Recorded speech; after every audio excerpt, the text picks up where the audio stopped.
Yes, olunaku olwalero ziri ennaku z'omwezi 12 omwezi gwa 2 omwaka 2025 ngera bulijjo gabeera mazaalibwa aga His Excellency Robert Kyagulanyi Ssentamu agenda kubanga aweze emyaka oba awezezza emyaka 43 ejobuto. Njagala kubangera bulijjo bwetera okubanga tukola mukutu gwa Red Zone TV Sabambulide Patrick Nzembera okubanga ate mbikutuusaako bwete otera okukola buli lunaku ng'ennaku z'omwezi 12 omwezi ogwokubiri omwaka 2025 tubeerawo wano nga tukuwa ebyafaayo ebya His Excellency Robert Kyagulanyi Ssentamu ebyo byazaayitamu byazaakolera abantu be nga tannaba nakubakwatamu tannaba kubanga atuula mu ntebe ey'eggwanga wabula bingi byakoledde abantu be. Kakati guno omukutu ogwa Red Zone TV okuviira ddala ku Facebook, YouTube, Wampozi ne ku TikTok n'emikutu gyaffe egy'enjawulo tubeerangawo nga tukutuusako ebyafaayo bya His Excellency Robert Kyagulanyi Ssentamu. Kati gw'abadde tamumanyi tuula okkalire ngenda kubuulira His Excellency Robert Kyagulanyi Ssentamu yaani, baamuzaalirawa, baamuzaala ddi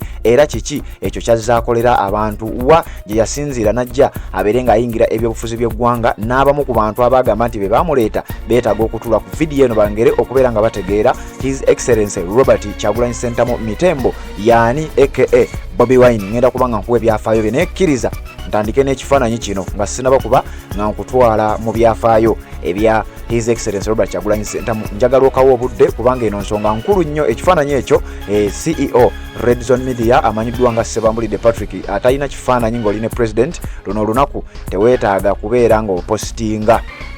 Kakati bwe tugenda okubanga tutandika awo nange naliko n'omukulembeze w'eggwanga His Excellency Robert Kyagulanyi Ssentamu era bwentyo bwe ngenda okubanga ntandika ngenda kuddizaayo ddala emabega. Omukulu yatandikirawa ebyokuyimba, omukulu yazaalibwa atya, nkuwe ebyafaayo bye, nkuwe n'ebyo ebimu ku bitonotono by'omanyiiko oba olyawo n'ebyo by'oyinza okubanga tomanyi. Maama we eyamuzaalira enkozi byonna ogenda kubanga obifuna n'embeera nga bw'ayimiridde olunaku olwaleero. His Excellency Robert Kyagulanyi Ssentamu mazaalibwa ge lunaku lwaleero ennaku z'omwezi 12 mwezi gwa 2 omwaka 2025 emyaka 43 gyawezezza egy'obuto ku bukulembeze bwe obw'ekibiina kya National Unity Platform ne bannayuganda gwe baalonda okubeera nga abakulembera mu kalulu aka 2021 ke yawangulira waggulu era nga bw'ogenda okuwulira bwe ngenda okubanga ate nkuwa ngenda kuzzaayo ko n'emabega mu kalulu k'ekyaddondo East ke yawangula nga neeyakwata ekyokubiri ne bwamwawulizaamu haafu y'obululu bwe yafuna yali tasobola kubeera nga amwenkana. Kakati ojja kuwulira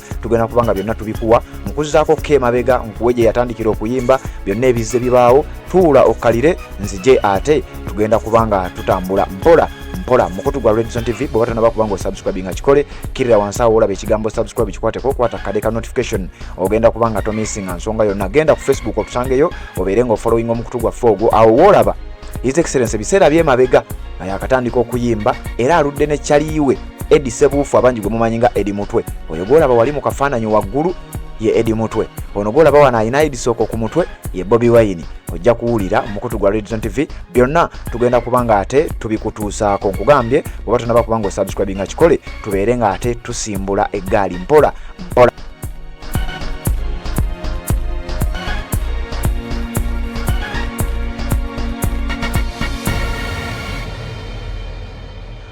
Kale nga tugenda maaso n'okubanga tukutuusaako ebyafaayo bya His Excellency Robert Kyagulanyi Ssentamu tugenda kubanga tukuzzaako ko emabega mpola ngera bwe nkugambye obeere ng'oyongera okugenda maaso n'okubanga otegeera omukulu ono yaani yatandikirawa music industry yagendako ne mu film industry yazannyako firimu movies ez'enjawulo byonna ogenda kubimanya. Yakubako ku bikonde era nga bokisa awedde emirimu. Ayina omusajja gwe yakuba eyali ava mu ggwanga eggwanga lya Sudaani gwe bayita Muhammad Swale yamukuba ebikonde katono amutte era yamukuba knockout. Byonna ogenda kubeera ng'obitegeera. Kakati ntandise bwenti olunaku olwaleero gwampuliriza okuzzaako ko emabega. Bwe waali bwe ruti oba kye tuyita today in history leero mu byafaayo bwe waali bwe ruti ennaku z'omwezi nga 12 omwezi gwali gwa 2 ng'olwaleero omwaka gwali gwa 1982 His Excellency Robert Kyagulanyi Ssentamu mitembo aka Bobi Wine abangi gwe mumanyi nga Bobi Wine njagala okutegeeza nti yazaalibwa. His Excellency Robert Kyagulanyi Ssentamu yazaalibwa mu ddwaliro ery'enkozi eno nga gye baamuzaalira oluvannyuma lw'okubeera nga maama we yali musawo ng'akola mu ddwaliro eryo ery'enkozi era mujjukira yavaayo His Excellency yennyini n'aba ng'akitegeeza eggwanga nti bannange abava mu bitundu by'enkozi nazaalibwa mu ddwaliro eryo bwe yali akyali muto oba bwe yali tannaba kubanga azaalibwa. Maama we yali mukozi mu ddwaliro eryo era bwe yagenda okubanga azaala nga era bw'omanyi nti eddwaliro gy'akolera yagenda okuba nga azaalira omwana we amanyiddwa nga Robert Kyagulanyi Ssentamu. Abangi kati gwe twatuuma oba gwe tumanyi nga Bobi Wine, abangi bamutuuma Mitembo, abalala bamutuuma Swaibu, abalala bamutuuma Obini, abalala bamutuuma amannya mangi nnyo ng'era bw'ogamanyi gwenna asenga agoberera emikutu gino kakasanga byenjogerako obitegeera bulungi nnyo. Kakati olunaku olwaleero ge mazaalibwa ge awezezza emyaka egy'obukulu 43. Myaka 43 olw'ensonga nti yazaalibwa nga 12 mwezi gwa 2 omwaka 1982. His Excellency Robert Kyagulanyi Ssentamu nkugambye yazaalibwa mu ddwaliro ery'enkozi maama we omugenzi Nalunkuuma gye yali akola nga omusawo omuzaalisa. Yalinga akola ng'omusawo omuzaalisa era bwe yafuna olubuto bwe yagenda bw'atyo okubeera ng'ate mu ddwaliro lyennyini azaalisa omwana we amanyiddwa nga Robert Kyagulanyi Ssentamu. Oluvannyuma n'ajja n'afuuka ow'amaanyi okwetolola ensi yonna. Kakati n'ensi we twogerera yayogerwako. Kakati bwe tutyo tugenda okutambula mpola mpola nkuzzayokko mu byafaayo bye. Oluvaawo ngenda kukutwalako mu kusoma kwe gwabadde tamanyi. His Excellency Robert Kyagulanyi Ssentamu yajja atya naddala mu nsonga ez'okusoma we yali akyali omuto ng'akyakula ng'akyagenda mu ssomero. Owuliriza, His Excellency yasomera mu masomero ag'ekanoni gye yatandikira, wabula nga bwe kiri nti yakulira mu bitundu by'e Kamwokya. Eyo yavaayo nga bukyali ekanoni eggomba n'ayingira bitundu eby'e Kamwokya maama we gye yali akola ng'akola mu butale ng'akola emirimu egy'enjawulo. Oluvannyuma lw'okuba nti taata we yali ebiseera ebyo nga yawaŋŋangusibwa olw'embeera y'olutalo eyaliwo, maama we omugenzi Nalunkuuma yali akolera mu bitundu by'e Kamwokya era nga gy'awangaalira His Excellency Robert Kyagulanyi Ssentamu ng'akyali mwana muto ne bakulu be oba n'abamu ku bato be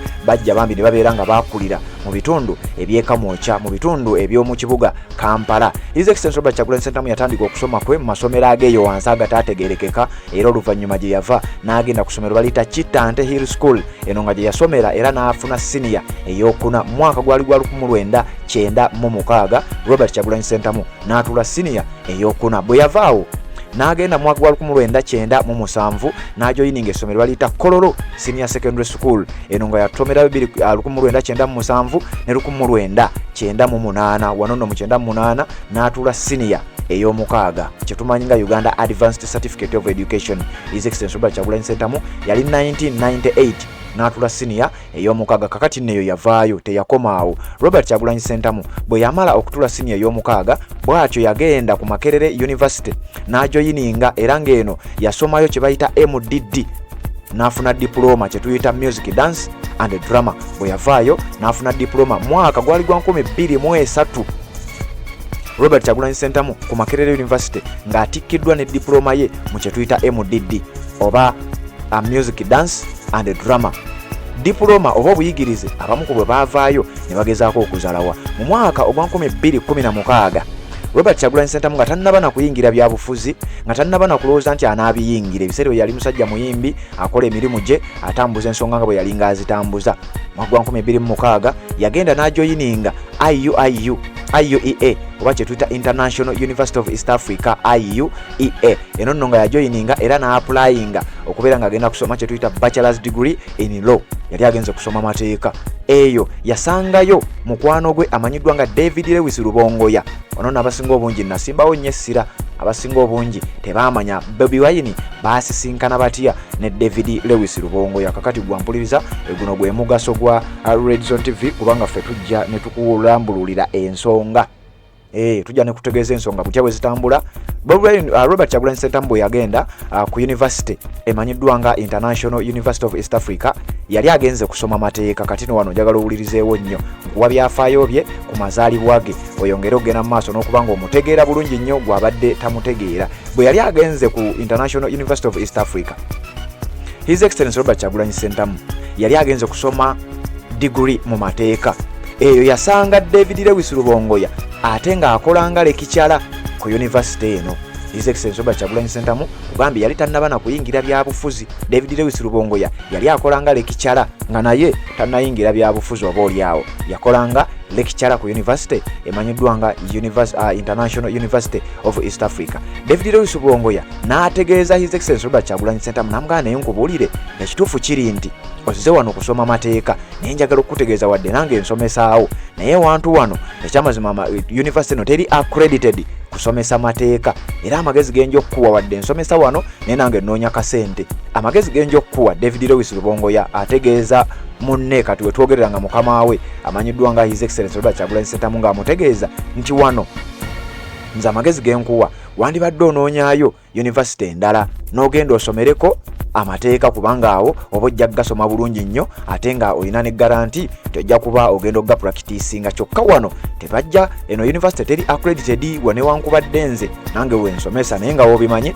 tuba tunoonya kasente. His Excellency Robert Kyagulanyi Ssentamu n'awuliriza advice eyo era bwe yavaawo n'agenda n'ajoininga kye tuyita Cavendish University nga university eno eri already accredited era mu mwaka ogwa 2024 oguwedde mwezi gwali gwa 8 His Excellency Robert Kyagulanyi Ssentamu yatikkirwa degree mu mateeka n'afuuka council awedde emirimu oba n'afuuka munnamateeka officially awedde emirimu gwa mpuliriza. Olunaku olwo olujjukira Robert Kyagulanyi Ssentamu bwe yatikkirwa ne tuba nga ate twalukuwa bulungi nnyo ensonga yonna twagikutuusa. Kakati njagala kukutambuza mpola nakugambye kawo obudde kubanga ngenda kukuwa ebyafaayo bya His Excellency Robert Kyagulanyi Ssentamu byonna. Kakati tuyingira music career kuddirayo ddala eri mwaka gwa 2000 kifaananyi ekyo ojja kufumiitiriza gyali biseera bya myaka gya 2000 eyo yali tannaba nakutikkirwa diguli ye mu MDD wabula already yali yatandika dda okwakitinga.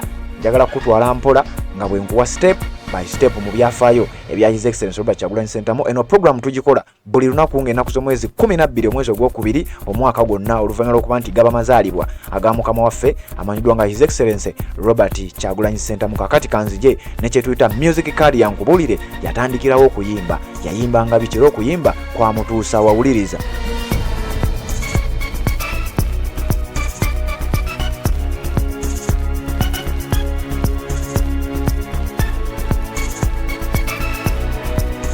Kakati nga tukyagenda mu maaso n'okutuusaako His Excellency Robert Kyagulanyi Ssentamu ku lunaku olw'amazaalibwa ge luno njagala okuba nga nkutegeeza gwa mpuliriza mu mwaka ogwali gwa 2000 His Excellency Robert Kyagulanyi Ssentamu yatandika okuyimba era ebiseera ebyo yali tannafuulibwa nga tannaba kutuumibwa Bobi Wine. Yali yeetuumye erinnya nga baliyita Bobi Robu. Olaba ekifaananyi ekyo oyo teyali Bobi Wine yali yeeyita Bobi Robu. Erinnya eryo engeri gyali nti ye Robert ate nga ne Bob Marley naye erinnya lye ery'obuzaale yalinako erinnya lya Robert.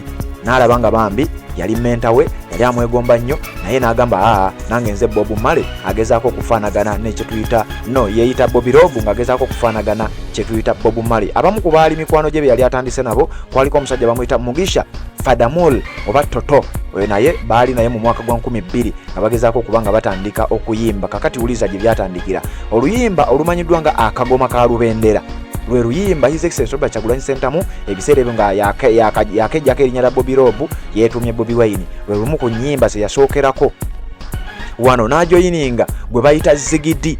Mujjukira oluyimba lwe yayimba olwali luyitibwa sunda paka wansi. Oluyimba olwo yalukuba n'omuyimbi amanyiddwa nga Zigidi. Mujjukira ebiseera ebyo abazze nga bagoberera ebyafaayo bya His Excellency Robert Kyagulanyi Ssentamu kubanga ffe wano tuzze tubikuwa gwazza tugoberera kakasanga kyenjogerako okitegeera bulungi nnyo. Mu mwaka ogwo gwe gumu yeegatta ne Zigidi ne bakuba oluyimba lwe bayita sunda paka wansi. Oba ng'ozzeeyo emabega ezo ennyimba osobola okubeera ng'ozijjukira gwazza agoberera naddala ng'ogoberera omukutu guno oba ng'ozze ogoberera His Excellency Robert Kyagulanyi Ssentamu mu myaka egy'edda egyayita. Nkugambye yali yeetuuma Bobi Robu nga tannaba kwetuuma Bobi Wine. Kakati wano yali atandise okuba nga yeeyita Bobi Wine we yatandikira okukuba ennyimba zino n'omukulu amanyiddwa nga Zigidi. Wano nno we yafa n'agenda ne yeegatta n'abayimbi okwali Jose Chameleon okwali Bebe Cool n'abayimbi abalala ne bakuba oluyimba lwe bayita Funtula.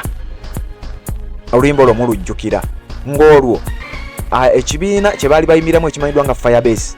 Bebe Cool nga naye mwali, Bobi Wine nga mwali, abayimbi nga Bazigidi nga mwebali n'abalala abaaliwo ebiseera ebyo. Era kigambibwa nti zino ze zimu ku nnyimba ezaagezangako bambi bafunira akasente ne bagenda mu mawanga ag'enjawulo nga bagenze kubeera nga bakola akasente bayimba ekika ky'ennyimba ze baayitanga kidandali, abayimbanga reggae, bayimbanga dancehall ne afrobeat, era tebaayinanga kika kimu ekyennyimba kye baayimbanga. Firebase Crew eyalinga ebagatta myaka egyo egy'emabega, era nga His Excellency Robert Kyagulanyi Ssentamu yavaayo eyo mu biseera ebyo gye yatandikira n'addira ekitundu kye we yali awangalira mu bitundu ebyekamwokya n'akituuma Ghetto Republic of Uganda. So si Uganda wabula yakituuma Ghetto Republic of Uganda. Kakati naawe erinnya lya His Excellency we lyatandikira ng'olwo abantu batandise omulaba nga pulezidenti waabwe. Robert Kyagulanyi Ssentamu nkugambye tukuzaayo emabega. Ekitundu mwe yali awangaalira yakikyusa erinnya n'agamba wano wendi bayitawo Ghetto Republic of the Republic of Ghetto, era ng'agamba ye Ghetto President. Ekifo ekyo n'akituuma the Republic of Ghetto of Uganda, so si Uganda. Naye ng'akyali muvubuka muto, awo abantu batandika omulabanga eyali alimu omutima ogw'obukulembeze, eyali omuntu agezaako obukulaga nti alumirirwa abantu abalala. Era wano omukwano gwe mulaba olunaku olwaleero, embeera gye mulaba olunaku olwaleero tetandise kati. His Excellency Robert Kyagulanyi Ssentamu mu myaka egyo egy'emabega yali yatandika dde ekintu kino, era wano we yajja erinnya erya His Excellency the Ghetto President oluvannyuma lw'okutuuma kye bayita Ghetto Republic of Uganda. Kakati nno nkuzaayo emabega mu biseera ebyo. Kigambibwa nti mu myaka emitono ennyo His Excellency Robert Kyagulanyi Ssentamu yaliriizinga ennyimba nga nnyingi nnyo, era we twatambulira myaka egyo egyaddako paka nga 2016 yali yamaze dde okuba ennyimba oba ennyimba ezisukka mu 7 mu myaka egyo gyokka. Era kino ne kimuteeka mu layini ey'abamu ku bayimbi abaali ab'amaanyi okwetooloola eggwanga erya Uganda, East Africa oba olyawo n'ensi yonna. Ennyimba ze tezaali nti zinyumira bunyumizi bantu, tezaali nnyimba buyimba kunyumirwa na kuzina, wabula yali yakituuma edutainment ng'akijja mu kigambo educative n'ekigambo entertainment, nti abayimbira abasanyuse ate nga bw'abasomesa, so si kubasanyusa busanyusa. His Excellency Robert Kyagulanyi Ssentamu olwo nno tuli mu Bobi Wine owedda ebiseera eby'emabega, era ng'eyo gye basinzira n'okusisinkana ne mukyala we amanyiddwa nga Barbara Itungo Kyagulanyi, nga bonna nga bw'obalabaawo era nga bw'olaba ekifaananyi ekyo ng'embeera bwekyo bwe yali efaanagana. Bw'oba ng'ozze ogoberera n'ebyo ebyafaayo nabikuwa, ebyobufumbo bwe nabikuwa byawukanira ddala ne bino. Eyo nayo sitole nja kugendayo, bw'oba ng'otugoberera bulungi nnyo ojja kugifuna. Nkugambye waliwo kye tuyita edutainment, ekigambo education oba educative n'ekigambo entertainment, nti yali tasanyusa busanyusa bantu, wabula yayimbanga ennyimba nga zikwata ku mitima gy'abantu, yayimbanga ennyimba nga zireetera abantu okumufiiringa, yayimbanga ennyimba nga zisomesa, ate nga tezisomesa busomesa kyokka wabula nga zibuulirira. Ebiseera ebyo era mu biseera bye eby'okuyimba ennyimba zazaayimba mu mwaka ogwa 2026. Kigambibwa nti mwogwo omwaka gwe gumu ku myaka ye yasinga okulabikiramu ng'eyali omusajja ow'amaanyi, olwo nno ng'ayimba ne mukwano gwe ennyo amanyiddwa nga Kabaka Nobian Lee. Yayimba oluyimba lwe olukwata ku buyonjo, yayimba oluyimba olumanyiddwa bulute butwawula, yayimba oluyimba olumanyiddwa nga time bomb, yayimba oluyimba olumanyiddwa nga ghetto. Ennyimba nnyingi nnyo zozzenga owulira. Mwe mwali n'oluyimba olugamba nti ghetto naziggala, oba ng'ozze oziwulira oba ng'ozze ogoberera, bino byonna byenjogerako bitegeera bulungi nnyo. Tuli ku His Excellency Robert Kyagulanyi Ssentamu tugenda mabega. Kakati wano nenvaawo, tabadde muyimbi buyimbi kyekyokka, tabadde munnabyabufuzi oba mukulembeze kyekyokka, wabula His Excellency Robert Kyagulanyi Ssentamu musajja amanyiddwa nnyo gwazaagoberera, abadde musajja bokisa, mukubi wa bikonde, awedde emirimu nga bw'ogenda okuwulira. Kanzije mbere ng'ate nkutwala mu kyetuyita boxing career. Omusajja ng'ajoyininga ebikonde yakola atya, era nga tannaba kujoyininga na firimu yakola atya. Bino byonna oteeka okuba ng'obimanya okutegeera obulungi His Excellency Robert Kyagulanyi Ssentamu yaani.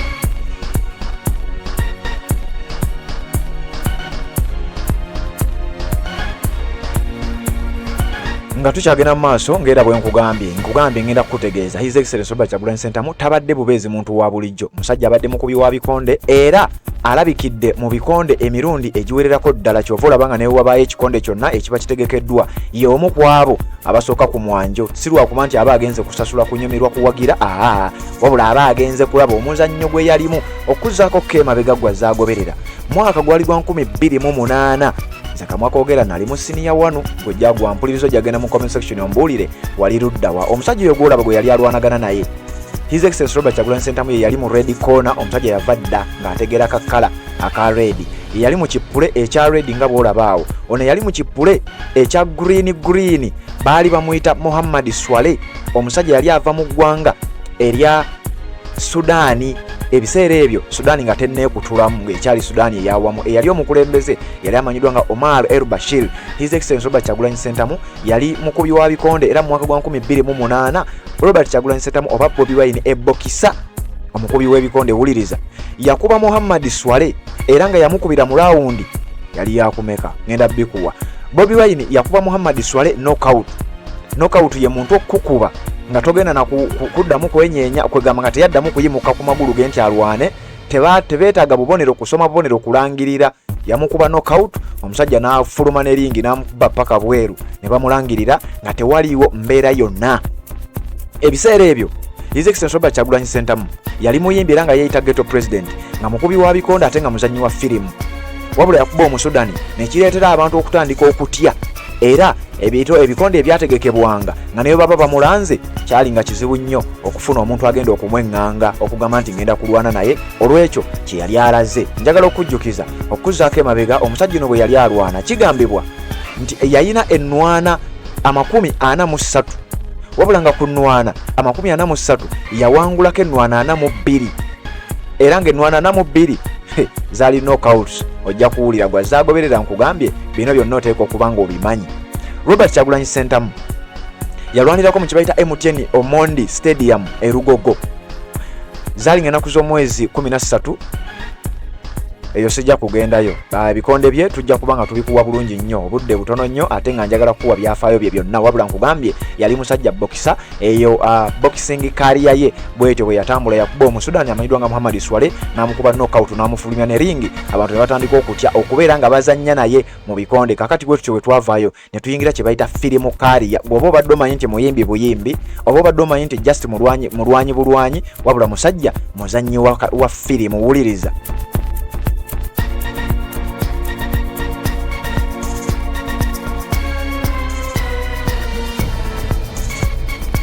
Nga tukyagenda mu maaso, njagala kubanga nkuwa kye tuyita firimu career eya His Excellency Robert Kyagulanyi Ssentamu. Mu mwaka gwali gwa 2010 His Excellency Robert Kyagulanyi Ssentamu yalabikira mu firimu ez'enjawulo okutandikira mu 2010 n'emyaka ejjaddako.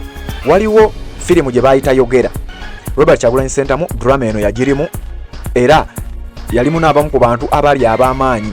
Teyakomaawo. Mu mwaka gwa 2015 Robert Kyagulanyi Ssentamu yalabikira mu firimu gye baayita Situka. Eno nga yalimu n'omu ku bazannyi ba firimu ab'amaanyi nga bannayuganda amanyiddwa nga Helen Lukoma. Omukyalo ono muyimbi, omukyalo ono muzannyi wa firimu, ate omukyalo ono modo bamuyita Helen Lukoma. His Excellency Robert Kyagulanyi Ssentamu yalabikirako mu firimu naye. Robert Kyagulanyi Ssentamu biseera ebyo yalina kye bayita reality TV show eyiye yali yatuuma ghetto president. Kuba nkugambye ebya president tebizzenga by the way, tebizzenga coincidence, wabula byatandika dda mu mwaka ogwa 2022 newe yaviirako okulonkinga ebyaliwo mu kalulu, ng'abantu abalowooza abasinga obungi bye balowooza nga nti byali bigenderere, wabula byakwatibwa n'ekigendererwa ekyokulabisa ebikolwa ebibeera mu kalulu ake Uganda, naddala nga kakonda kitingibwa. Kakati eyo mu firimu industry, firimu career ye Robert Kyagulanyi Ssentamu nga njivuddeko, nakugambye eddakiika tulina ntono, ngenda kutwala wuwa gye yayingirira ebyobufuzi. Wuliriza. Mwaka gwali gwa 2017 wano nno njagala mutaagingirewo Mpuuga, mutagengerewo Abedi Bwanika n'abalala bonna abagambanga nti oyo omusajja ffe twamuleeta Robert Kyagulanyi Ssentamu yajjanga independent. Ngenda kuwa n'ebyafaayo bye ogenda kutya.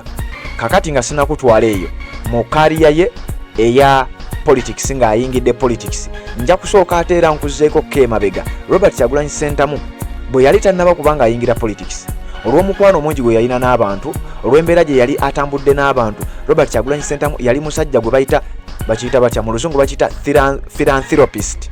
Yali musajja muyambi ng'ayina kye bayita humanitarian work gwe yakolanga era ng'adduukirira abantu. Wuliriza wano ngenda kuyisa mu lukwakwayo. Mu mwaka gwa 2012 yatandika campaign neewuliriza wano, yali tannaba kujja kubanga muyimbi, yali akyali muyimbi nga tannaba kujoyininga politics. Robert Kyagulanyi Ssentamu mu mwaka gwali gwa 2012 yatandika campaign ye eno, yali yakugenda mu malwaliro ng'agalongoosa, yali yagenda mu malwaliro ng'ajjayo garbage ebisasiro ng'agezaako okulaga obuyonjo butabo bulina okuba. Yagenda nga mu malwaliro ng'agabayo ebimu ku bikozesebwa. Yagabanga sabbuuni, yagabanga emifaliso, yagabanga ebintu ebyenjawulo ebyakwatanga ku mitima gy'abantu ne batandika okutegeera nti wamma ono omusajja si muyimbi buyimbi wabula ne laavu y'abantu nayo agiyina. Era wano omukwano gwe baali batandise omufunako abantu nga beesomba ne bagenda emagere mu makaage nga bagenze kumulambulako kumutwalira makula. Ebyo byava dda nga His Excellency Robert Kyagulanyi Ssentamu olw'omukwano omungi gwe yali alaze abantu naddala bannayuganda banne ebiseera ebyo ng'akyali muyimbi. Mwaka gwali gwa 2012. Wuliriza nga nkutwala mpola mpola okutwala era ku nsonga y'emu mu myaka egyo era awo mwaka gwali gwa 2013 Robert Kyagulanyi Ssentamu yalambula refugee camp emu mu district ey'Ebundibujjo. Ngeno bagiyita Bundibujjo refugee camp mu district ey'Ebundibujjo eno nga yagenda n'abakiise oba abakungu okuva mu bitongole bino wammanga. Waliwo ekitongole kye bayita Save the Children, waliwo ekitongole kye bayita United Nations UNHCR, waliwo ekitongole kye bayita Red Cross. Bano bonna yabasitula n'abatwala Ebundibujjo refugee camp ng'agenze kuyambako abantu abaali babundabunda ebiseera ebyo ebyaliwo. Gwali mwaka gwa 2013 mwezi gwa 8 mu 2014 Robert Kyagulanyi Ssentamu ne bamufuula ambassador ow'ekitongole ekimanyiddwa nga Save the Children ne kampeyini yaabwe eyali manyiddwa nti buli omu oba everyone. Robert Kyagulanyi Ssentamu ne yeeyunga ku bayimbi abalala 14 ne bayimba oluyimba olwali luvumirira oba olwali lukunga okukwasaganya ensonga y'okuzaalisa abakyala obulungi ennyo mu malwaliro ag'eggwanga erya Uganda ery'enjawulo. Era nga mu bayimbi kwaliko Jose Chameleone, kwaliko Radio ne Wizo, kwaliko n'abayimbi abalala balina ddala abaali baviira ddala mu Good Life Crew eyali ya Moze Radio. Kakati eyo njagala okuba nga nkujjayo His Excellency Robert Kyagulanyi Ssentamu nga bwe nkugambye. Era mu mwaka gwa 2014 yagenda mu ggwanga erya Bungereza United Kingdom ku show gye baali batumye The Drum Art Center mu kitundu kye bayita The Drum Art Center mu kibuga Birmingham. Ku show gye bayita Troxy in London gye baali batumye yayimba ennyimba Robert Kyagulanyi Ssentamu eno mu ggwanga lya Bungereza mwennyini gye balabulira era n'abategeeza nti obuli bw'ebisiyaga kibi nnyo era n'abuvumirira. Wano nno yali mu ggwanga lya United Kingdom kyokka ng'abantu baalimu bawagira obusiyazi era n'abategeeza nti nze temunnyumiza akasasiro wammwe, nze ndi munnayuganda siwagira bisiyaga era ebisiyaga bintu bibi nnyo. Bino n'abigamba Abangereza ku ttaka lyabwe gye yabalumba mu kibuga London no mu kibuga Birmingham mu ggwanga erya Bungereza. Kakati nno nkutwala mpola mpola nsobole okuzzaayo eri ku yajoininga atya politics. Mu mwezi gwali gwa 5 mwaka 2016 yagenda ku mukutu ogwa Twitter n'agezaako okuteekayo ebigambo era ng'avumirira LGBTI n'ekitongole kirala kimanyiddwa nga American Christian Group nga bino byali bitongole by'abasiyazi. N'ategeeza nti ekyamazima ebintu bino bibi nnyo ebisiyaga temubituteekamu. Mwaka gwali gwa 2015 Robert Kyagulanyi Ssentamu yagenda n'ateekawo kampeyini y'okufandarayizinga ssente za Buganda. Era wano beetwalamuko ne Muzaata nga Muzaata tabiwagira, Robert Kyagulanyi Ssentamu abiwagira. Wano we wava n'erinnya ery'okumufuula omubanda wa Kabaka. Mu mwezi gwali gwa 2016 Robert Kyagulanyi Ssentamu n'agenda Mulago n'akizuula nti ekyuma ekiyambako mu kansa ekyamazima ekyuma tekiriiyo. N'atandika program ey'okusonda ekyuma kye bayita radiotherapy machine okuliteeka mu ggwaliro ery'Emulago ekyali kimaze okubreakinga down nga tekikyakola. Robert Kyagulanyi Ssentamu ensi n'emutegeera nnyo era n'emwagala nnyo ne bategeera nti bannange ono omusajja si muyimbi buyimbi wabula ekyamazima kyali ono alabika alimu embeera y'okwagala ensi ye. Kakati eyo nemba nga nkujjeeyo His Excellency Robert Kyagulanyi Ssentamu olwaleero bannayuganda gwe balonda okubeera pulezidenti waabwe. Wuliriza ebyafaayo bye nkugambye tugenda bikwata mpola paka we tunaatuuka ku nkomerero otegere lwaki yazaalibwa. Ojja kukitegeera mu vidiyo eno, ogenda kutegeera lwaki His Excellency Robert Kyagulanyi Ssentamu yazaalibwa. Kakati tugenze mu mbeera gye yajoyiningiramu ebyobufuzi by'eggwanga. Emabega kaawo nga tannajoyininga byabufuzi yali mukwano gwa Dr. Kizza Besigye era yali ayimba mu nnyimba ze ng'avumirira nnyo okulinnyirira eddembe ly'obuntu. Robert Kyagulanyi Ssentamu yavumiriranga nnyo okuyisa olugaayo mu mateeka n'ebigambo oba n'ebikolwa ebirala bye yalinga agezaako okulaba ng'ateekawo okulaba nti agatta eddoboozi lye yali ayina ery'amaanyi kuli abannayuganda oba oliawo abeere ng'ate abafuula abantu ababalibwamukko amagezi ng'akyali Bobi Wine tetunnaba kumutuuma tetunnaba kumuwa kitiibwa kyabwa pulezidenti newankubadde ng'olwedde yakiyina nga ghetto president. Kakati wuliriza byatandika bitya wano nakugambye tagingawo Mpuuga tagingawo Bobi Wine n'abo abalala bagamba nti be bamuleeta mu kalulu ak'ekyaddondo. Waliyo akalulu akali kakalondebwa ebiseera ebyo by-election zaali za kumukumu abantu nga bafa ababaka ekyokubiri nga ababaka beeroopa mu makooti ono yampangudde bamulangiridde teyawangudde n'ebirala ebifaanana bwe bityo. Robert Kyagulanyi Ssentamu Sitenda Ssebalu ne Apollo Kantinti abaali bagenze mu kooti paalamenti neebanga ate ekifo ekyo kyali kikalu kooti neesazaamu obuwanguzi bwe yali awangudde ekifo ekyo. Kakati wuliriza kigambibwa nti Robert Kyagulanyi Ssentamu n'embeera nga yali yakasalako enviiri ng'olwo amaze okuweebwa amagezi Nubian nti genda mu weesimbewo n'agezaako okubitya oluvannyuma n'abiyingira. Robert Kyagulanyi Ssentamu yagenda mu kibiina ekya DP ekyalimu ba Mathias Mpuuga ekyalimu ba Bobi Wine ekyalimu ba Nobert Mao ekyalimu ba Betty Namboze n'abalala n'agezaako bambi bagamba ngenda kujja mu kalulu k'ekyaddondo naye njagala nnyo ekibiina kyange ekya DP munzikirize nzigire mu kibiina kya DP. Ne batunuulira omuyaaye ne batunuulira abadde omuyimbi ne batunuulira omuntu abadde akuba obukuya emiziki gye ne batunuulira omuntu nga talina kyagenda bagattako era kye baakola baamugamba nedda ssebo nawulirako mbu wano baamusabako kko ne ku ssente ezikunukkiriza mu bukadde nga 10 nga ssente zino bazimusaba basobole omuwa kaadi yaabwe eya DP abeere ng'avuganya ku kalulu k'ekyaddondo awo n'avaawo nga ssente taziina.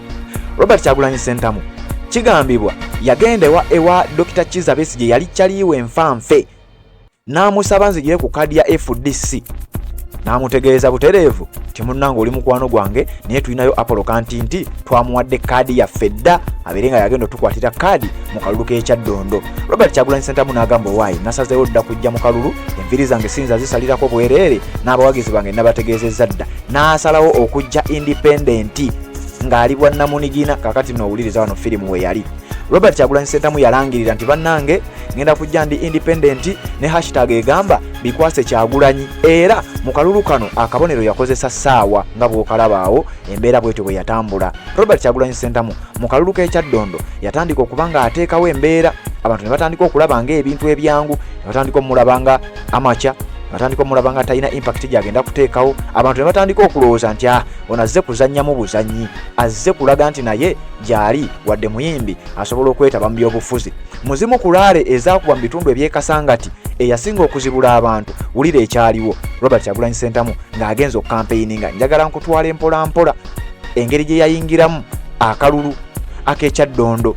Mulaale yali esemberayo ddala nga sinatuka kulaala esembayo. His Excellency batandika okulaba nga aleesa amaanyi. Abawagizi batandise okudduka ku Besigye ne Apollo Kantinti. Abawagizi batandise okudduka ku Sitenda Ssebalu ne General Yoweri Kaguta Museveni ng'abantu batandise okulumba bagenda ewali His Excellency Robert Kyagulanyi Ssentamu Bobi Wine nga bagamba ffe bannange ono gwe tulabyemu ate omugaso jjukira yali ku independent. Kuzimu kulaala ezoogerwako ezaakubwa nga yali yakamala okukwatibwa bankugambye baamukwatako ne bamussa ku poliisi ekasangati nga bamulanga okubeera nti akubye laale tebaawa nsonga naye baamukwata ensonga teyategeerekeka. Kati nno kino kyanyiiza abantu ne batandika okugamba naye omusajja ono engeri gye bamukwatamu ate nga bwe baddako mu byafaayo bye ekyamazima omusajja abadde nnyo nabo ne bagamba amaanyi ne gatandika okweyongera abantu ne batandika okutya. Muzimu kulaale ezaasembayo okukubibwa mu bitundu ebyekasangati nga General Yoweri Kaguta Museveni azze ku kampeyiningira Sitenda Ssebalu Dr. Kizza Besigye ng'azze ku kampeyiningira omukulu amanyiddwa nga Apollo Kantinti. Robert Kyagulanyi Ssentamu bambi ng'ali yekka ali ku lulwe lwa Namunigina. Bwe yajja okukampeyininga mu bitundu by'ekasangati abantu badduka kulaale ya Museveni kwe yali. Abantu ne badduka kulaale Besigye kwe yali ne bagamba nedda baaba tugenda kulaba His Excellency Robert Kyagulanyi Ssentamu kubanga ye muntu gwe tulabyemu essuubi wadde talina kibiina. Kakati nkutwala yawangula atya ngenda kuwa no ne results zitegeere zaali zitya ogenda kutegeera omusajja yakuba akalulu mu mbeera eyali tesuubirwa. Wuliriza.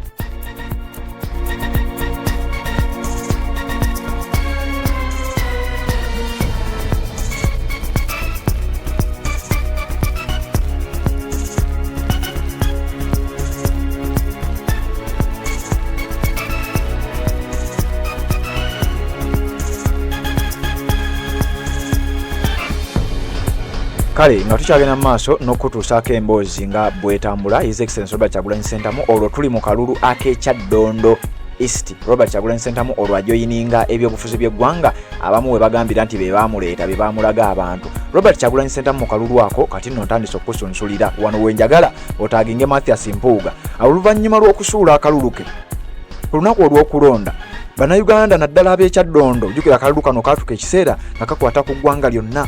Baatuka ekiseera ne balangirira omuwanguzi w'akalulu kano nga ye His Excellency Robert Kyagulanyi Ssentamu. Ulira results bwe zaali nkutwale paka mu kulayira mu Parliament yayingira waatya. Ku ssaawa zaali 3:42 ez'okumakya oluvannyuma lw'okukuŋŋaanya obululu obwali buvudde ku polling station zaali 93 okwetolola constituency emanyiddwa nga Kyaddondo East. Ulirizaawo nnyo akalulu kano kaalimu Sitenda Ssebalu eyali owa NRM, kaalimu Apollo Kantinti eyali owa FDC, kaalimu owa Independent Robert Kyagulanyi Ssentamu, ne kabaamu n'omulala eyali ku Independent amanyiddwa nga Muwadanku Nnyingi, nga kuliko n'omulala era naye Independent yali amanyiddwa nga Dr. Sowedi Kayongo Male. Kati wulira results. Eyali returning officer owa Electoral Commission akakiiko k'ebyokulonda baali bamuyita Francis Nkurunzinza yalangirira ku ssaawa 3:42 ez'okumakya n'ategeeza bw'ati nti obululu obuvudde mu polling station 93 okwetolola Kyaddondo East tekwaliko yadde polling station emu nga Robert Kyagulanyi Ssentamu bagimuwangudde. Wano owulirizaawo nnyo polling stations 93 zonna Robert Kyagulanyi Ssentamu yawangula emu ku emu. Kyovula wano we yakugambidde twagala tukube 90% ng'oli ne waaba yandyagadde okubba akalulu tayina waayita. Polling stations zonna 93 zonna yaziwangula ate ng'aziwangulira waggulu. Kakati results bwe zaali Robert Kyagulanyi Ssentamu yafuna obululu 2,559 marking waawo. Sitenda Ssebalu eyali owa NRM yakwata kyakubiri. Wulira bwe yafuna obululu 4,566 kyokka nga awangudde afunye obululu 2,015. Apollo Kantinti wa FDC ne Dr. Kiza Besigye we yafuna obululu 1,832. Muwadanku Nnyingi yafuna obululu 5,775 newankubadde olwaliro yakiikirira Kyaddondo East oluvannyuma lwa His Excellency Robert Kyagulanyi Ssentamu okumuwa kaadi okumusikira. Kayongo Male Dr. Fred yafuna obululu 3,777 nga kigambibwa ku bululu obwalondebwa bwali 3,229,999.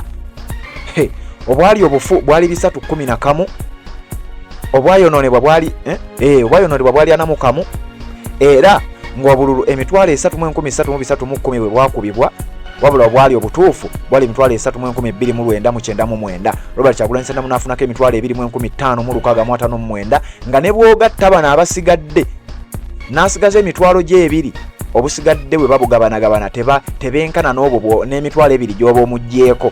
Kakati awo bw'atyo bwe yakuba kye twayita landslide victory n'awangula abasajja ab'amaanyi mu kalulu ak'ekyaddondo East. Era wano ensi we yategeerera nti omusajja ono wawangulidde Kyaddondo East bw'atyo omuntu eyagezaako okufaanana bw'atyo yali Segirinya Muhammad ng'awangula Kawempe North. Kakati wuliriza olunaku olwo bamaze omulangirira tuyisizza ebivvulu nze ayogera ebigambo bino nze gw'owuliriza nali mu kalulu ako butereevu. Tuva ekyaddondo East Magere tugenda mu Parliament okulayira. Wuliriza ekyaliyo oluvannyuma lw'okuba nti Robert Kyagulanyi Ssentamu yali yakava mu by'okuyimba nga yakayingirira music industry. Bannayuganda naddala ababaka ba Parliament abasajja be twali tulabanga ab'amaanyi, abasajja be twali tulabanga ab'akabi batandika okujja mu Parliament. Parliament yajjula ku lunaku His Excellency Robert Kyagulanyi Ssentamu lwe yali azze okubeera ng'alayizibwa ng'omubaka omupya eyali alondeddwa mu by-election eya Kyaddondo East eyali agenda okuba ng'akwata ekifo ekyo akikiikirire mu Parliament. Ababaka ba Parliament baava gye bali, abaali aba NRM, abaali aba FDC, abaali aba DP, bonna buli yali mu Parliament yavayo n'ajja n'akola amaalo.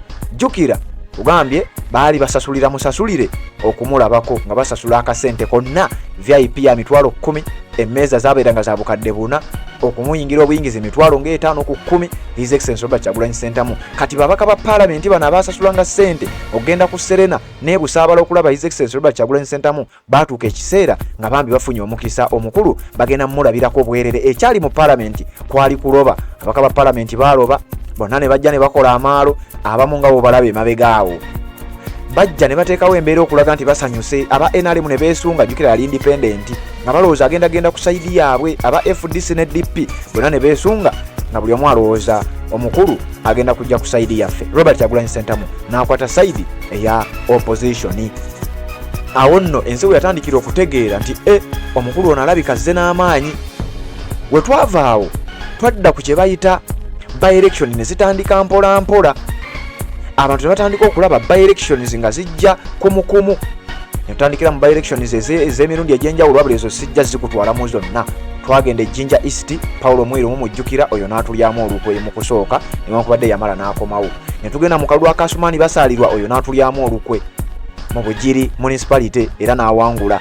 By-election zaatandika okutinka nga ku by-election yo bw'oba tolese His Excellency Robert Kyagulanyi Ssentamu nga nkulayirira towangula by-election, naye nkugambye by-election zaalinga nnyingi nnyo ebiseera ebyo oluvannyuma lw'okuba nti okulonda kwali kwakaggwa era nga His Excellency Robert Kyagulanyi Ssentamu ye yaviirako olwaleero okulaba nga by-election okuggyako ng'omuntu afudde bufi. By-election kati gavumenti ya NRM etya okuteekawo ekyefaananyiriza by-election oluvannyuma lw'okubeera nti kakati Robert Kyagulanyi Ssentamu ayinza okuddamu kye yatukolanga mu by-election ez'emabega. Kati okuggyako ng'omuntu abadde afudde tebakyasobola kuteeka by-election mu kitundu kyonna. Kakati wuliriza, mu by-election eyali mu bitundu ebya Arua, eno ye yasinga okuvaako emberebezi. Mu kalulu ako nga His Excellency Robert Kyagulanyi Ssentamu olwo atandise okwadoptinga colours ezo, olwo ng'atandise okwambala bereti nga tannaba na kugiteekako kifaananyi kya people power. Twagenda mu kalulu aka Arua municipality okunoonyeza eyali amanyiddwa nga Kasiyano Wadiri, ono nga yali azze okulaba ng'avuganya okufuna akalulu kano okukiikirira Arua municipality mu parliament. Baali bamuyita Kasiyano Wadiri, mwaka gwali gwa 2018 era ng'ennaku mwezi 14 yali Laale eyali esembayo.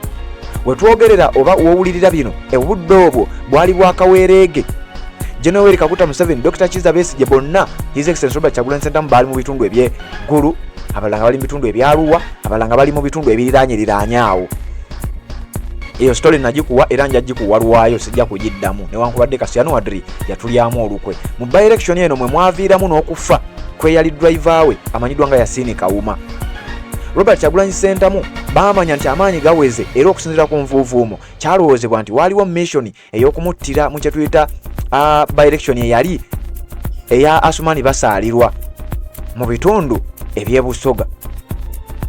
Kakati we twava eyo kigambibwa nti mission endala yajja nga yakusaanyawo His Excellency Robert Kyagulanyi Ssentamu mu kalulu ka Arua, era mu kana akalulu essasi eryakubwa lyagenda mistakenly ne likwata yali driver we amanyiddwa nga Yasini Kawuma. Nkugambye eyo sijja kuddayo nnyo, sijja kutwalayo nnyo, wabula ngenda kuwaako ebitonotono nga we nakugambye lunaku lw'amazaalibwa His Excellency Robert Kyagulanyi Ssentamu avuddewa.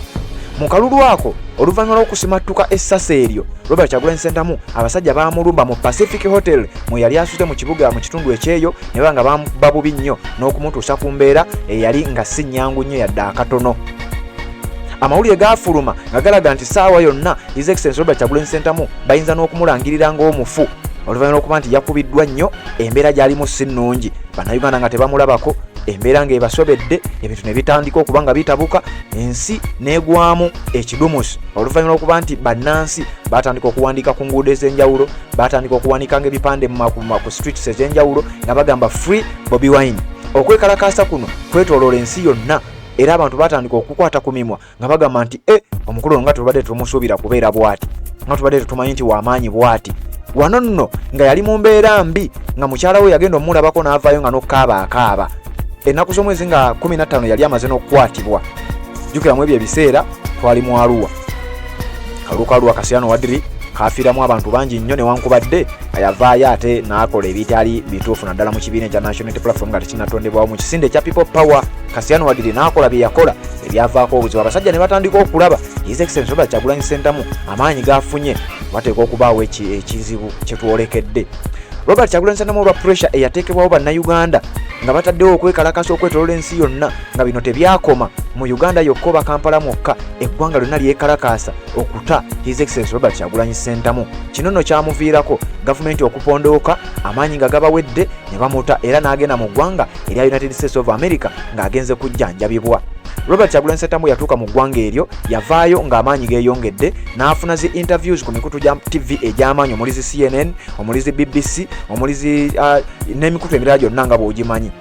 Robert Kyagulanyi Ssentamu n'akomawo e Uganda, era bwe yakomawo ennyaniriza gye bamwaniriza ku airport kyawaliriza gavumenti okuteeka ebyokwerinda gguluggulu ng'oyinza okugamba Queen wa Bungereza yayingira eggwanga erya Uganda. Kino nno kyayongera okweraliikirira eri abakulu mu buyinza obw'eggwanga erya Uganda abaali mu ntebe mu mbeera ey'obunkenke. Njagala okutwala twavaawo mu piriyodi eyo Robert Kyagulanyi Ssentamu, kakati wano Joel Ssenyonyi wamwegattirako.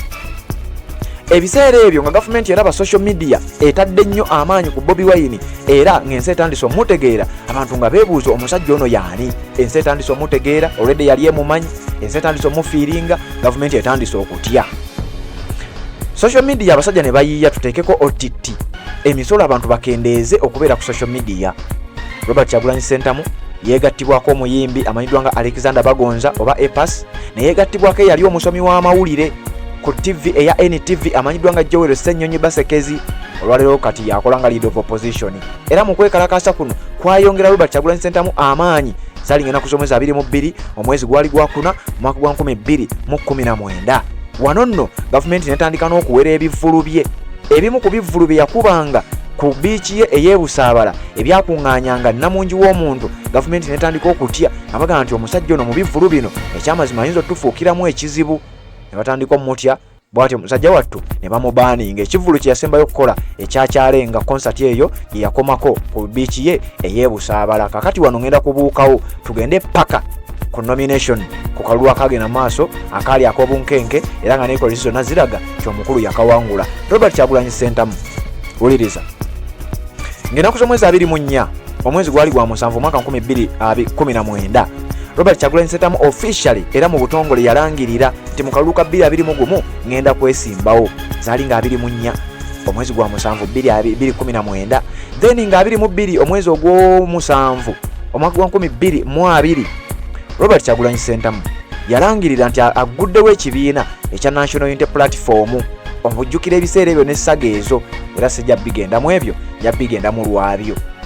Ekibiina kino kyali kikulemberwa Kibalama Nkonge, nja biku ebyo byonna. Ennaku z'omwezi nga 6 mwezi gwali gwa November 2020 Robert Kyagulanyi Ssentamu n'alonkinga manifesto mu kitundu eky'Embalala. Wano nno baali bamaze omunominatinga kubanga zaalinga ennaku z'omwezi 3 omwezi ogw'e11 omwaka gwa 2020 Robert Kyagulanyi Ssentamu ne bamunominatinga nga presidential candidate ajjudde era agenda okuvuganya mu kalulu aka 2021. Wano nno yakwatibwa oluvannyuma lw'okuwa speech eyali enkambwe, n'ategeeza bannamagye, n'ategeeza abasirikale, n'ategeeza abakuumaddembe bonna nti bannange mu gavumenti yange omusirikale agenda okusookerwako mu musaala agenda kuba afuna akakadde kalamba. Kati nno ng'ennaku z'omwezi ezo 3 zennyini yakwatibwa era ne bamuteeka mu mmotoka ya poliisi ne bamufuuyira pepper spray n'ebirala, era okwekalakasa ne kubaawo embeera y'obunkenke n'etandika. Ng'ennaku z'omwezi 6 mwezi gwa November 2020 Robert Kyagulanyi Ssentamu azaalibwa olunaku olwaleero yalonkinga campaign zaatandika officially, wabula yasookera mu kulonkinga manifesto ey'ekibiina kye kya MUP mu bitundu eby'Embalala mu Western Uganda. Era wano omukolo gwasalibwako bakomando ab'enjawulo okuva mu SFC nga balaba omusajja byayogera. Omusajja abadde mu buyinza emyaka gyali 37, ebintu bimulemye. Kyokka Robert Kyagulanyi Ssentamu byonna asuubiza abantu obikola. Abasajja ne bagamba gwe nno ogenda tuviirako obuzibu, ne bamukwatirayo, embeera n'etabukamukko. Ennaku z'omwezi nga 18 mwezi gwa 11 2020 Robert Kyagulanyi Ssentamu n'akwatibwa we yali atandise kampeyini ye mu bitundu ebyeruwuka. Awo nno embeera we yatandikira okusajjuka mu kalulu akaali aka 2021, akalulu akaali ak'omusaayi. Robert Kyagulanyi Ssentamu yali agenze eruuka okuba kampeyini. Jjukira yali akuba kampeyini eggwanga lyonna era ng'embeera etambula bulungi nnyo, wabula we yali agenze eruuka mu Busoga nga ojjukira baateekawo COVID, beekweka mu COVID-19. Ebiseera ebyo nga bannayuganda batandise okuva ne ku mateeka nga bagaa tetwagala kumanya ffe twagala His Excellency Robert Kyagulanyi Ssentamu. Gavumenti nga yeerimbika mu kirwadde kya COVID-19 ne bagamba nti tewakyali social distance olw'amaanyi Robert Kyagulanyi Ssentamu ge yali aleese mu disitulikiti y'Eruuka mu Eastern Uganda yali agenza okampeininga ku makya ng'ennaku z'omwezi 18 mwezi gwa Novemba 2020 abantu Robert Kyagulanyi Ssentamu yakwatibwa era abasajja bwe baamukwata baamuvuga butereevu paka ku poliisi y'e Nalufeenya ne bamusibira eyo okumala ennaku 3. Okusinziira ku mukutu gw'amawulire ogwa Daily Monitor baatugamba nti Robert Kyagulanyi Ssentamu mbu yali alina okubeera n'abantu 200,000 kyokka akakiiko k'ebyokulonda nga kaamugamba obeerenga n'abantu 200,000 ku laale ye, ekintu ekyali tekisoboka. Bwe yakwatibwa okwekalakaasa kwatabuka ekibuga Kampala ne kutabuka mu kibuga Jinja, ekibuga Mbale ne kisiikuuka, embeera n'etabuka mu ggwanga lyonna, embeera n'etabuka n'ebweru w'eggwanga, abantu ne bayokya ebizimbe, abantu ne beekya emmotoka zonna ezaali zoogerwako nga z'aba NRM, nga buli muntu yenna eyali ali affiliated ku kibiina kya NRM oba ba RDC oba baani nga bonna tebakyasobola na kuva mu mayumba gaabwe. Eggwanga ne litabuka mu General Yoweri Kaguta Museveni n'alaba nga entebe eyinza n'okumuva mu mikono n'agamba owaaye omusajja tumute. Robert Kyagulanyi Ssentamu oluvannyuma lw'ennaku 3 ze baali bamusibye baamuta era nga bategeeza nti bannange ne banguwa nnyo okutegeeza abantu kyekyamazima omusajja tumutadde mu kibuga Kampala, mu kibuga Mbale, mu kibuga Jinja n'ebibuga ebyenjawulo okwetolola eggwanga. Abantu beekalakaasa, tiyagasi yavuga, amasasi gaakubwa era abantu gavumenti yalipootinga abantu abasukka mu 54 nti be baafa. Wabula kigambibwa nti abantu basukka ne mu 200 abaafa, abantu 2000 n'okusoba be boogerwako nti be bafuna obuvune obw'enjawulo mu kwekalakaasa kuno. Robert Kyagulanyi Ssentamu ne bodyguard we ne Francis Zaake baali bamaze okuba nga ebiseera ebyo bateebwa, abamu abaali bakwatiddwa. Omu ku ba bodyguard ba Bobi Wine yali nga amanyiddwa nga Eddie Mutwe, ebiseera ebyo yali amanyiddwa ennyo era y'omu ku bantu abaavaayo ng'olwo Bobi Wine amaze okuba nga ateebwa. Embeera n'ejjanga egenda okukanfaaminga abantu. Tujjukira amawulire gasooka ne gafuluma, Bobi Wine bamutadde, tetunalaba bifaananyi, bannayuganda balinda, tugenda na Lufeenya, tuli mu kkooti. Olwo nga munnamateeka w'ekibiina yali amanyiddwa nga Anthony Wameri omugenzi kati nga be bamu ku bantu abalina okujja okukonfaaminga. Eri Mutwe y'omu ku bajje ku baavaayo najja n'ategeeza abantu, Kanso Wameri n'avaayo najja naye n'ategeeza abantu, bannayuganda ne babanga abakkakkanamu. Obunkenke obulala ne bweyongera wakati mu kampeyini ng'azizzeemu. Ennaku z'omwezi nga 27 mwezi gwa Desemba 2020 Frank Senteza bwe baamutomerera ku roundabout e Busega, emmotoka ya military police n'emutta era n'afiira mu ddwaliro ery'e Lubaga. Awo bannayuganda ne beeyongera okutabuka era kigambibwa nti wano baali bava mu kibuga Masaka okubanga bakomyawo Ashraf Kasiri yali munnamawulire yali akubiddwa ekyaso ku mutwe. Kakati nno wano tugenda mu maaso nkulaga His Excellency Robert Kyagulanyi Ssentamu yaani oyongere okutegeera omusajja ono amazaalibwa ge ga lunaku lwa leero. Eno message nnungi nnyo naddala eri gwe agoberera ku lunaku olw'amazaalibwa. Ennaku z'omwezi nga 16 mwezi gwa January ebyali bivudde mu kulonda baabirangirira ne batugamba ekikiiko ky'ebyokulonda Simon Byabakama Mujenyi nti ebitundu 58 n'obutundu 6 buli 10 Yoweri Kaguta Museveni bwafunye Robert Kyagulanyi Ssentamu n'ebitundu bye baamuwa n'ategeerezaawo ng'olwo bamutadde mu kye bayita house arrest, tebamukkiriza aveeyo kuba bakimanyi akalulu kagenda kubbibwa. Wuliriza, Robert Kyagulanyi Ssentamu bamuteeka mu house arrest ng'ennaku z'omwezi 15 mwezi gwa January 2021 ng'olwo enkeera nga 16 bagenda kulangirira nga bakitegedde ekiyinza okuddako.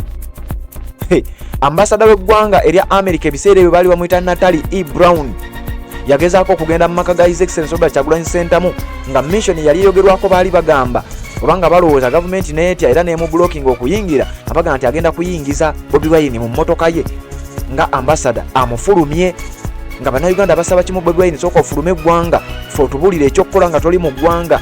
Omusajja ne bamanya ambasada wa ggwanga erya America amanyiddwa nga Natalie E. Brown bw'agezaako okuyingira mu maka ga Robert Kyagulanyi Ssentamu n'amufulumya tuba tetukyasobola mukwatako. Jjukira gavumenti yonna singa okwata ku mmotoka ya ambasada nga avuga ne waba ali mu ggwanga lyo obwo buba bulumbaganyi bw'okoze ku ggwanga eddala. Kitegeeza America yali erangirirawo olutalo ku gavumenti ya General Yoweri Kaguta Museveni, kyova olaba tebamukkiriza kubeera ng'ayingirayo nga beerimbika mu kirwadde ekyali ekya COVID-19. Byatambula bwe bityo, embeera n'egenda bwetyo. Ennaku z'omwezi nga lumu Robert Kyagulanyi Ssentamu yagenda olwo nga bamaze omumuta lwali nga lumu ogwokubiri omwaka 2021 Robert Kyagulanyi Ssentamu ng'ayita mu bannamateeka be naddala ab'ekibiina ekya National Unity Platform n'agenda mu kkooti n'ateekayo omusango nti akakiiko k'ebyokulonda kalangiridde results enfu emisango ne gigenda mu kooti kasita baatuuka okulaba ng'ekyamazima mu kooti tegenda kuvaayo bwenkanya oluvannyuma lw'okuba nti abalamuzi bonna Alfonso Winyiddolo bonna abaali mu misango egyo ekyamazima nga bakozi ba Museveni tebasobola kusala mazima era Robert Kyagulanyi Ssentamu bw'atyo n'agenda mu kooti y'emu n'abagamba nti omusango ngujje nayo kubanga mujja kulowoozesa abantu nti kooti zammwe zikola ate nga tukimanyi bulungi nnyo temusobola kulangirira bintu byawukana bya mukama wammwe. Kakati bw'atyo Robert Kyagulanyi Ssentamu omusango n'agujjayo. We twogerera mu mwaka gwa 2025 Robert Kyagulanyi Ssentamu yategeeza butereevu mu kalulu ka 2026 tugenda kukomawo ate ku luno ennwana ndala anono ekiteekwa obunkenke era ewulidde gavumenti ya General Kaguta Museveni nga bagezaako nnyo okulaba nga bateekawo ebirwadde basobole okuteekawo lockdown newankubadde kitandise okubeera nga kigaana okukola bannayuganda batandise okubeera nga bakikuba era n'okulaba nga tekiyise. Kakati we twogerera embeera ey'obunkenke etandise okugenda nga ekomawo eyaliwo mu 2020 omwaka ogwali guddirira okulonda eyo yegenda mu maaso n'okubeera nga ekomawo embeera eyo we twogerera nga bunkenke bwennyini. Incident yasembyeyo kuba ku His Excellency Robert Kyagulanyi Ssentamu eyakola amawulire ennaku z'omwezi zaali nga 3 mwezi gwali gwa 2024 Robert Kyagulanyi Ssentamu yali ava mu bitundu ebyebulindo mu Kira Division Wakiso District ng'agenze kulambula ku eyali munywanyiwe era ng'akyali munywanyiwe ate nga munnamateeka w'ekibiina ekya National Unity Platform amanyiddwa nga Council George Musisi eyali agenze okuba nga akola akabaga ke. Robert Kyagulanyi Ssentamu n'agendayo okumulabako abasajja ne bamukuba tiyagas kanisita mu magulu eyamuviirako okuba nga adimitingibwa mu ddwaliro ery'Ensambya. Awo nno embeera bw'etyo neba nga yatabukамukko eggwanga lyagwamukko ekidumusi n'okwekalakasa kwabulako katono nnyo okubeera nga kulangirirwa newankubadde tekwabeerawo. Kakati ebyo bye bitonotono byensobodde okuwa ku mazaalibwa ga His Excellency Robert Kyagulanyi Ssentamu byenjagadde obeere ng'otegeera gwampuliriza nga tugezaako kuwa Robert Kyagulanyi Ssentamu yaani avuddewa muno nno mu mboozi gye nkuwadde olunaku olwaleero kabadde kawanvumu era nja kukusaba okamaleyo wabula mu mboozi eno njagala ontaagingiremu omukulu amanyiddwa nga Mathias Mpuuga avuddeyo ng'ategeeza abantu timunnange nze Kyagulanyi nze namuleeta era njagala otaagingira abantu abagamba nti Joel Ssennyonyi David Lewis Rubongoya Robert Kyagulanyi Ssentamu bamujoyininze luvannyuma bano nno bategeeze Robert Kyagulanyi Ssentamu yajoyiningibwa Joel Ssennyonyi mu biseera bya OTT nga n'ekibiina kya NUP tekinnatondebwa. David Lewis Rubongoya yajoyininga His Excellency Robert Kyagulanyi Ssentamu ng'akolanga lekicara ku University ya International University of East Africa.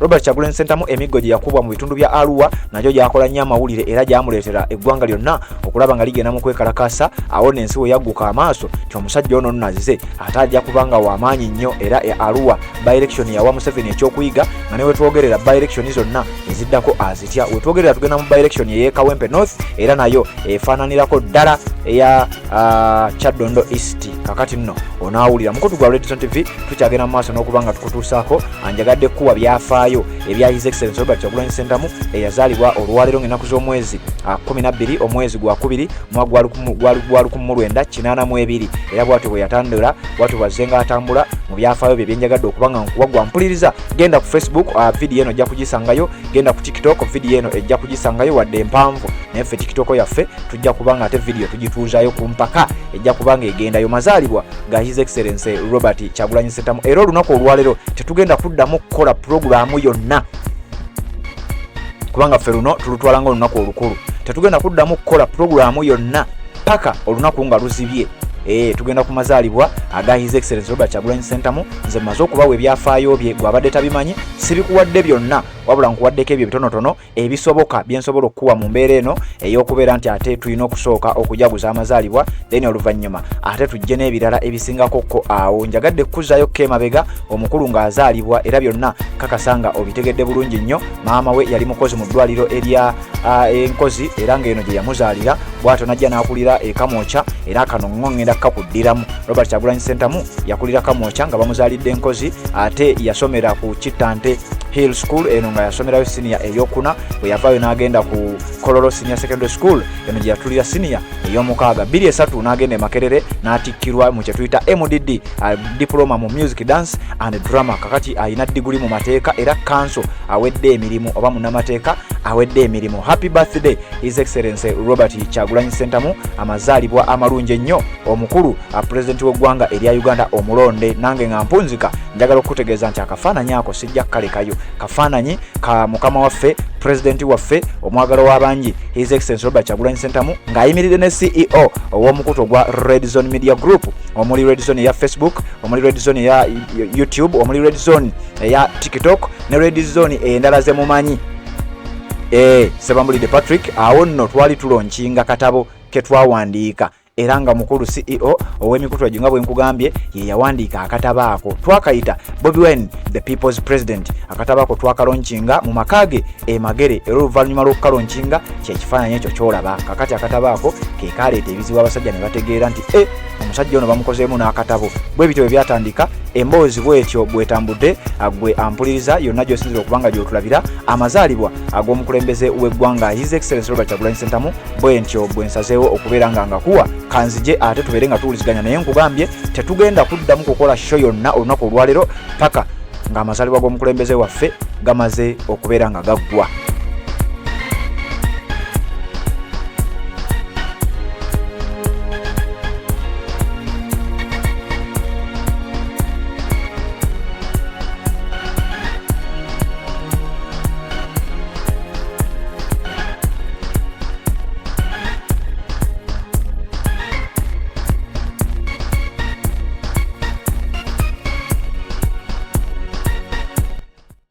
Assalamu alaikum wa rahmatullahi wa barakatuh. Amanya n'eddoboozi Haji Abdul omusomi w'eddua. Nkola ku nsonga ez'enjawulo emirimu nga gikutataganyeko ebyenfuna byo nga bidobonkanye ne oba oli bweru wa ggwanga emirimu gya kucankalanako jangu kusomere ku ddua okubeda nedda eddua zaabaawo eddua zisomibwa omuntu n'oterezebwa mu mbeera yonna ebadde ekwesibyeko ekusibyeko akanyaga. Nina ekyoto kye nsobola okukumira wadde oli bweru wa ggwanga nga toli kumpi wano n'ofuna omukisa ogwo nawe n'osomerwako ku ddua nga nkuteddeko n'akabaani Allah ajja kusaasira ajja kwanukula. Ku namba yange 44756 ne ku WhatsApp kwendi mpereza obubaka sobole okuyamba. Assalamu alaikum wa rahmatullahi wa barakatuh.